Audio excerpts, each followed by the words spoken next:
Hello everyone. Hope you're doing great. This is Multisport Progression, and I'm back again with another video.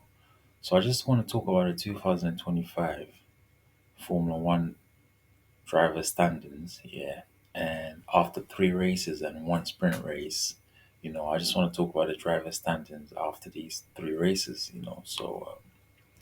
That's what we're gonna crack on with today. And I just want to say to everyone that's watching this video, thank you for all your support and I really appreciate it. Please don't forget to subscribe to the channel, like the video as well. And also, you can drop your comments below if you got any comments. And if you got any questions to ask me, feel free to ask and I will answer you back. And also, you can share the video on your various social media platforms so other people can, get to know about motor racing and Formula One, and they can get to know the channel as well and get the knowledge. So yeah, peeps, let me just get into it straight away. So so you got the driver standings for the Formula One 2025 World Championship after three races and one sprint race. So in first position you got Lando Norris in the McLaren. He's got three podiums and one win. So in the first three races he scored three podiums. So he scored a win at Australia, a second place at China, and then another second place in Japan. So he's got 62 points. In second position, you got Max Verstappen in the Red Bull. He's got two podiums.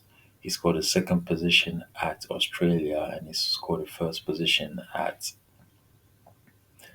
Japan, and he scored a fourth position in China. So he's got one win as well, and he's got 61 points. So Max is only 1 point behind Norris, even though Norris had a faster car so far. But it looks like Red Bull still have a good base where they can, fine tune the car to get some performances out of it. So Max Verstappen, he won the Japanese Grand Prix. He put it on pole position. He was struggling all the practice sessions, and he put it on pole position in qualifying.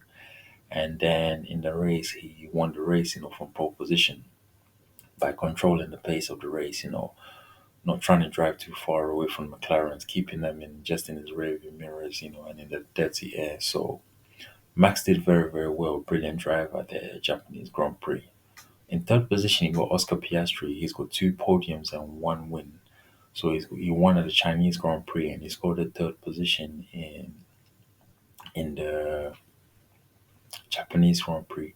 So he's got 49 points. So he's about 13 points off Lando Norris, and he will have the chance, to score some points more, gain some points on Lando in the future. But Lando is slightly the quicker driver, but Oscar's very, very quick as well, So Lando has to stay on his P's and Q's, to stay ahead of Oscar.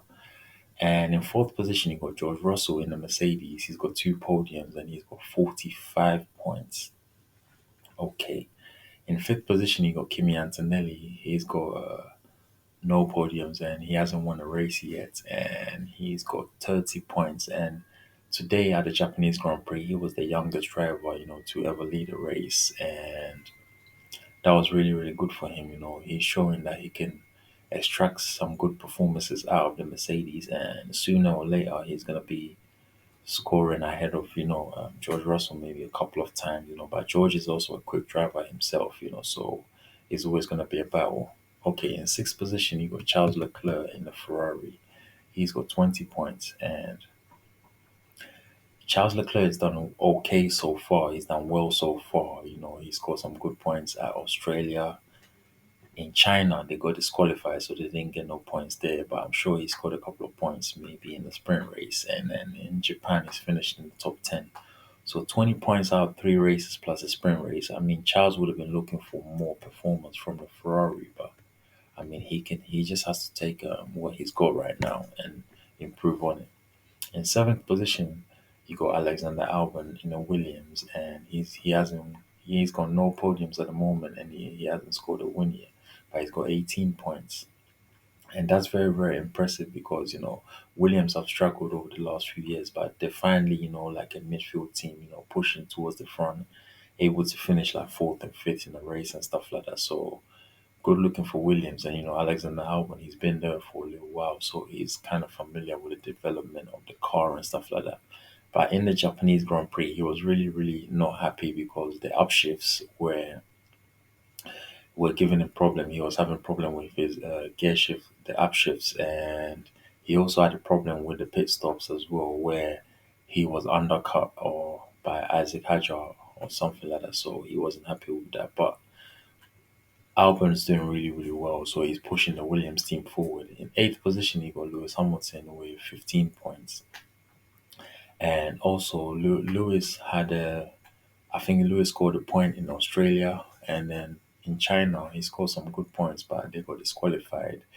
And he finished in the top 10 in the Japanese Grand Prix. So 15 points is okay for Lewis, but Lewis would have wished for much better. He would have wished to be fighting at the front with Lando and Max, but Ferrari don't have the pace at the moment, so he just has to stay consistent until they get some pace, maybe towards the middle or the end of the season.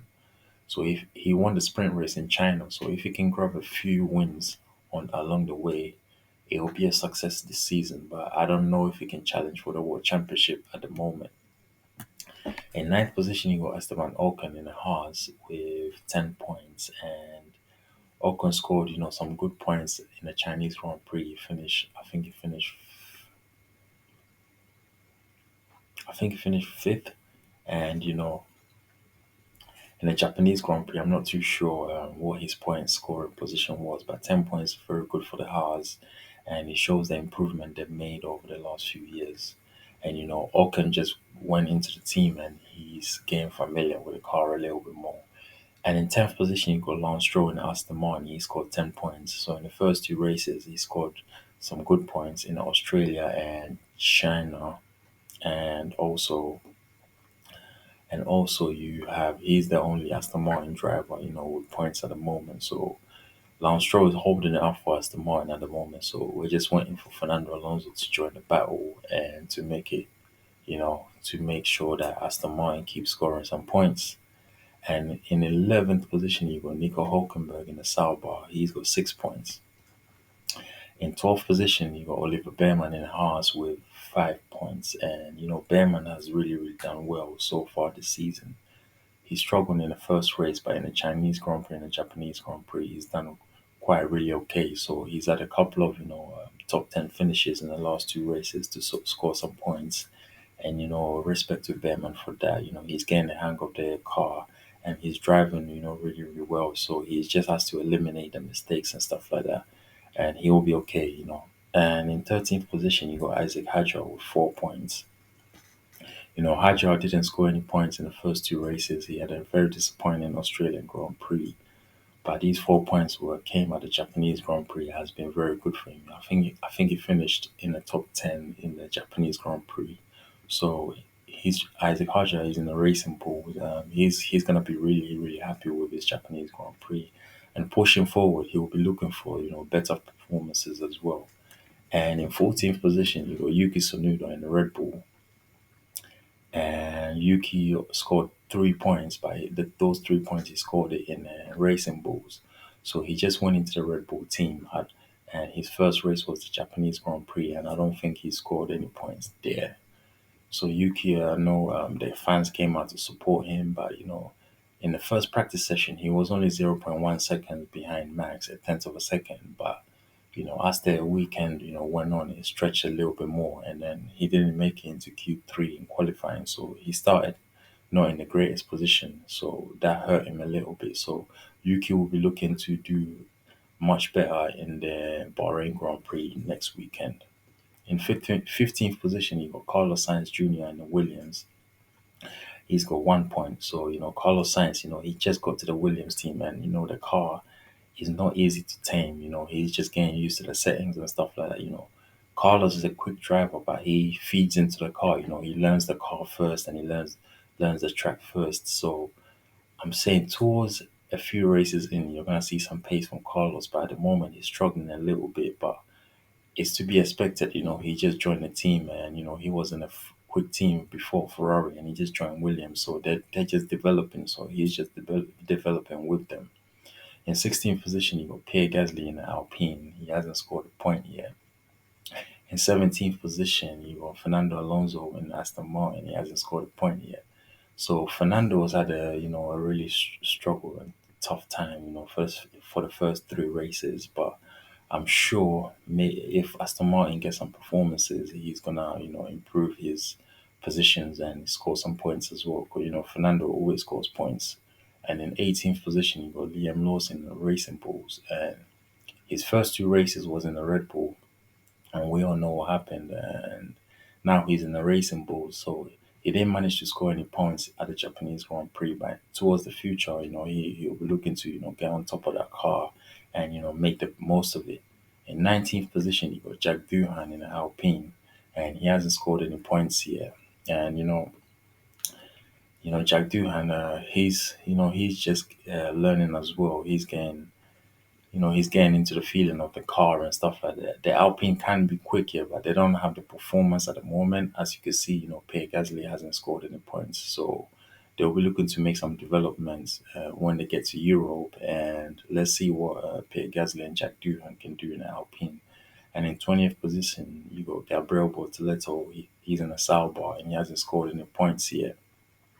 And also, he's a rookie as well. So he just came in Formula One, and it's not easy to just come in Formula One and start scoring, especially if you're with like a midfield team or like a team towards the back of the field.